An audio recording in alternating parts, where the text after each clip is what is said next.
The lights went down in the screening room. Woody Allen sat in the back row, hands trembling against the armrest. For 20 years he had made people laugh. Tonight, he was about to show them something he had never dared before. His pain. And he was terrified they would reject it. The projectionist threaded the film through the machine. The mechanical click, click, click echoed in the silence. Woody felt his throat tighten. Around him sat critics, studio executives, friends who knew him only as the neurotic comedian in thick glasses, the man who turned anxiety into punchlines, the writer who made Manhattan intellectual life into comedy gold. But the film about to unspool was not a comedy. There were no jokes, no pratfalls, no witty one-liners about death or relationships or psychoanalysis. Just silence, grief, and the slow dissolution of a family. Just beauty that hurt to look at. Just truth that offered no relief. Interiors. That was the title. A single word that promised exactly what it delivered. An examination of what lived beneath surfaces, inside rooms, within hearts that had learned to perform rather than feel. Woody had written and directed it as an act of artistic desperation, knowing it might destroy everything he had built. And now, in this small screening room in Manhattan, the gamble was about to be called. The opening frame appeared. A beach house, muted colors. Gordon Willis's cinematography rendering the world in shades of gray and beige and emotional absence. No music, just the sound of waves. Woody closed his eyes. He could not watch, not yet. But the real story had never been only about the film. Brooklyn, 1950s. A boy named Alan Konigsberg sat in darkened movie theaters every chance he could, escaping a childhood that felt simultaneously ordinary and suffocating. His parents argued about money, about ambition, about the gap between what they wanted and what life provided. The boy absorbed it all, storing away observations that would later become material. But even then he understood something crucial. Watching pain on screen was bearable. Living it was different. He discovered comedy as self-defense.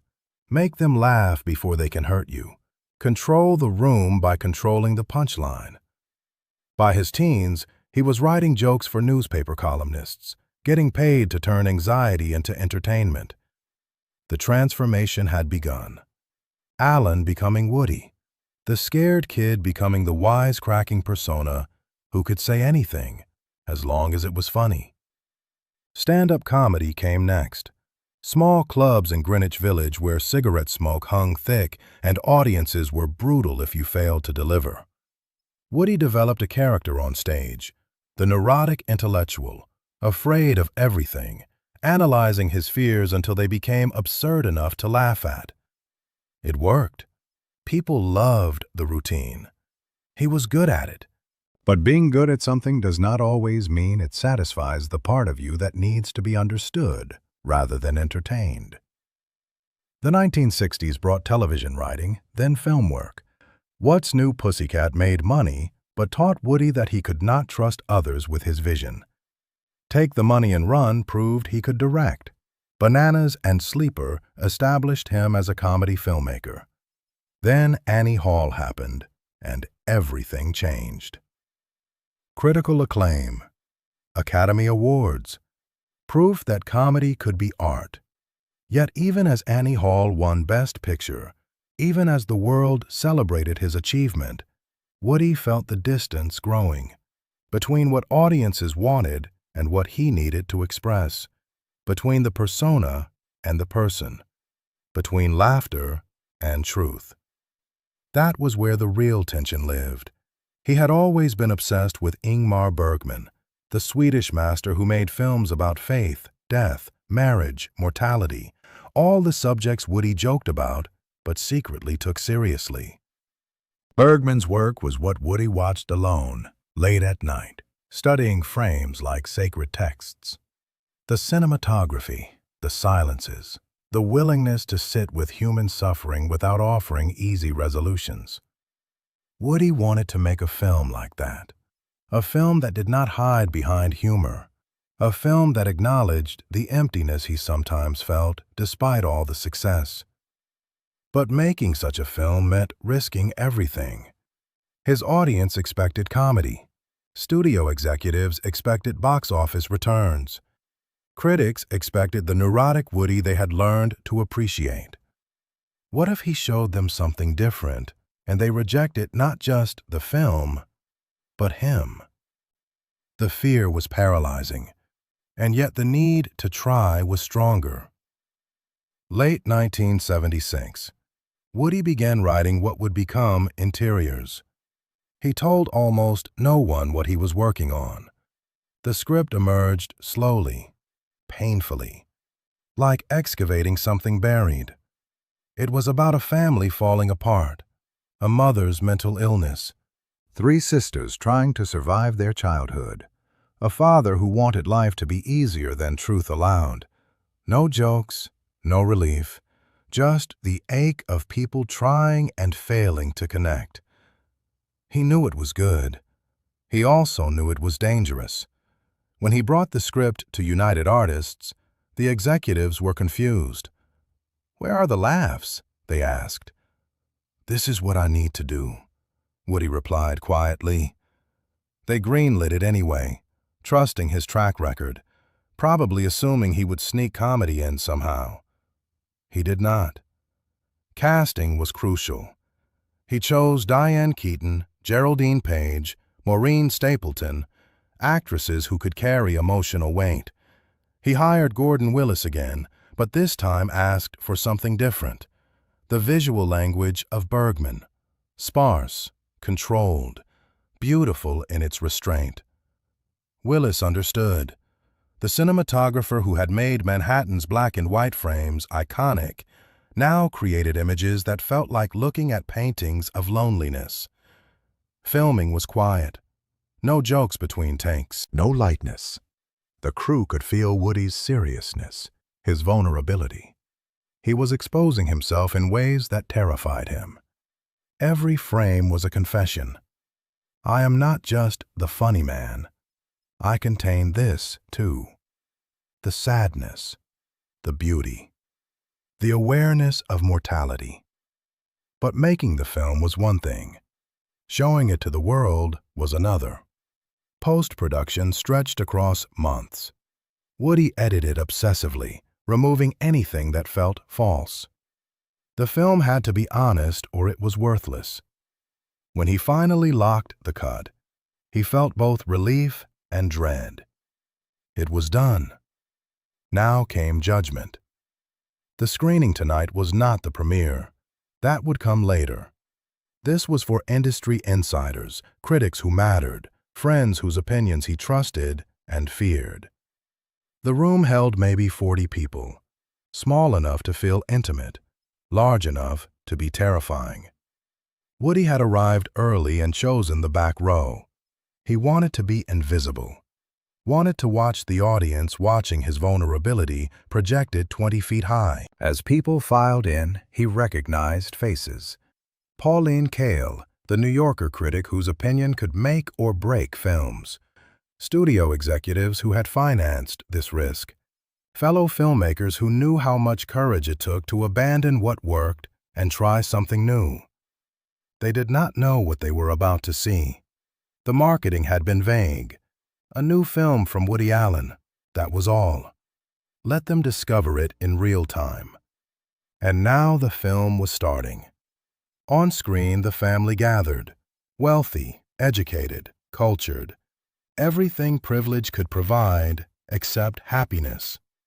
The mother, played by Geraldine Page, controlled her environment obsessively, the color of walls, the arrangement of furniture, because she could not control her mind. The father wanted out.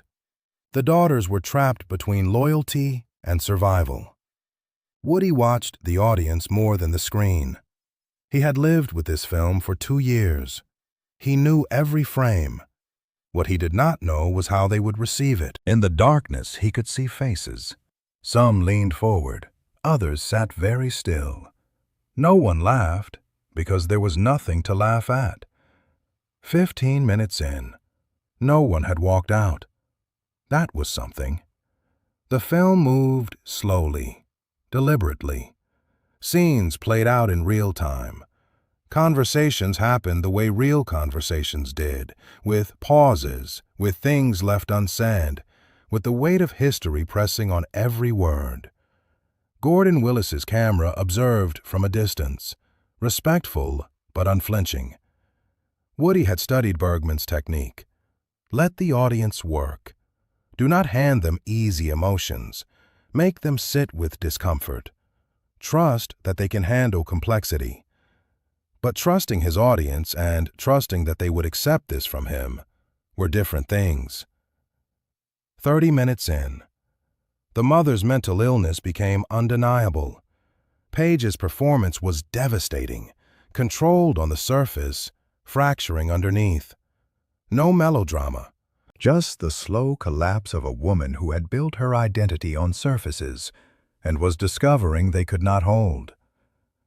Woody heard someone in the third row sigh. He could not tell if it was appreciation or frustration. The film continued. The father, played by E.G. Marshall, announced he was leaving. The daughters reacted with varying degrees of anger and resignation. Family dinner scenes played out with excruciating politeness masking rage. Everyone performed their roles while slowly suffocating. This was what Woody understood. Performance as survival. The gap between who we are and who we show the world. He had built a career on that gap, turning it into comedy. Now he was examining it without the safety of laughter. 1 hour in. The audience remained. Woody allowed himself a small breath. They were staying. That did not mean they liked it, but they had not abandoned it. Yet. On screen, the mother attempted suicide. The scene was handled with terrible beauty. No music, no dramatic camera work, just the aftermath, the discovery, the numb shock of people confronting what they had refused to see.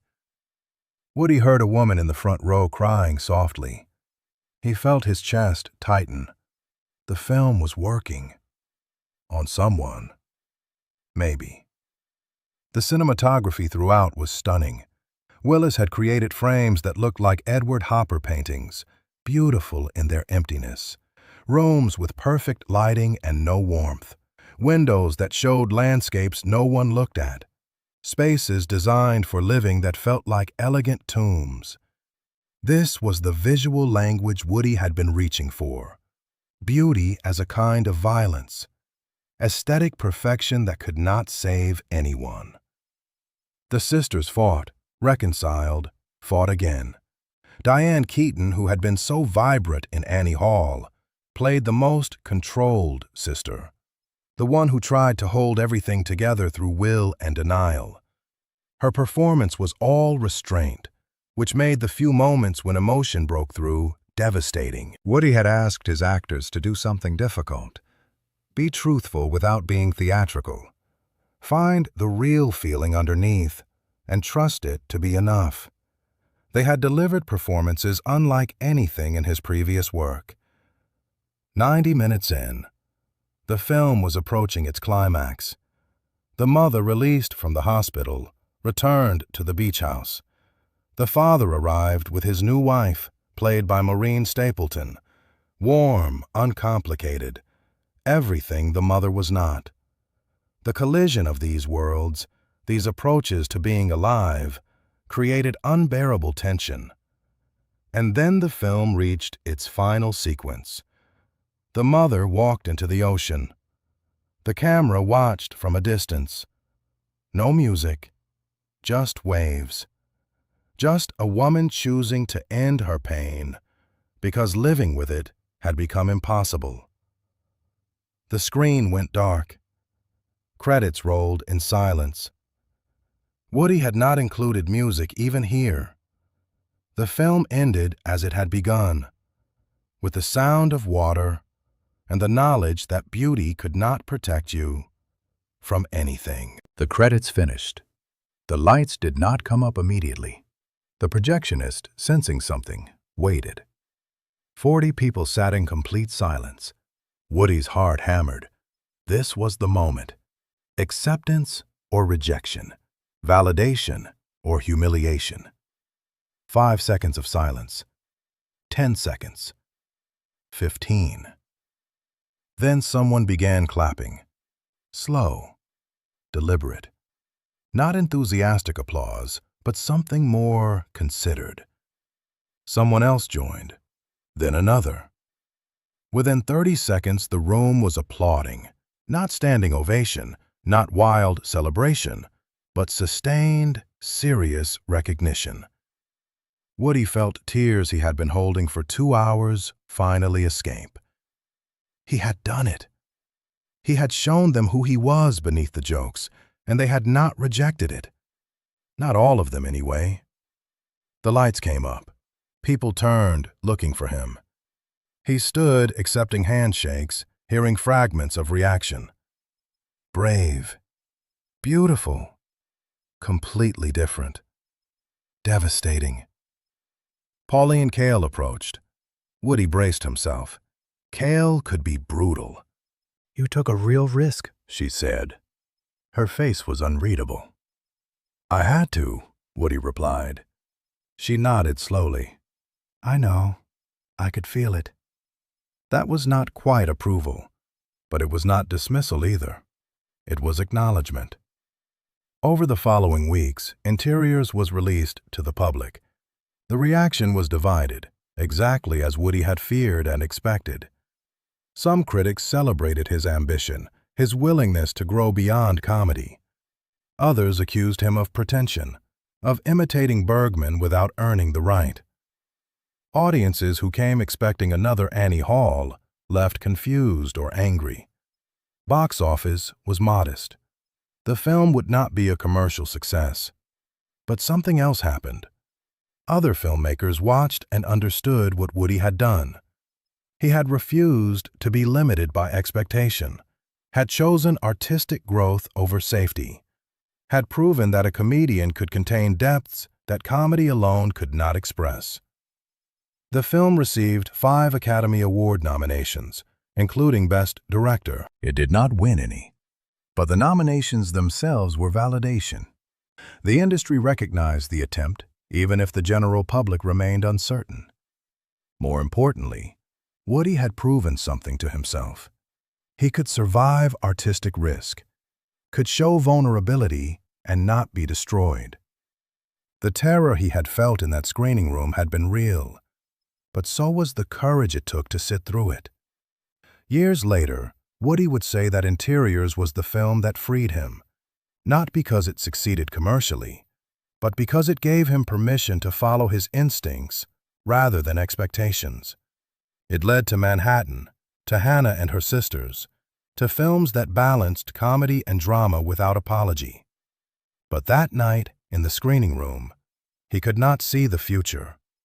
He could only feel the terror of the present, the gamble of showing his true self, and the fragile hope that maybe, just maybe, being seen was worth the risk of rejection. The lesson was hard-won and simple. Artists grow by abandoning safety, by making the work that terrifies them, by trusting that truth, even when it is painful, matters more than comfort. Woody Allen made people laugh for 20 years before he dared to make them feel. The film that resulted was not his most popular, but it was the one that proved he was more than the persona.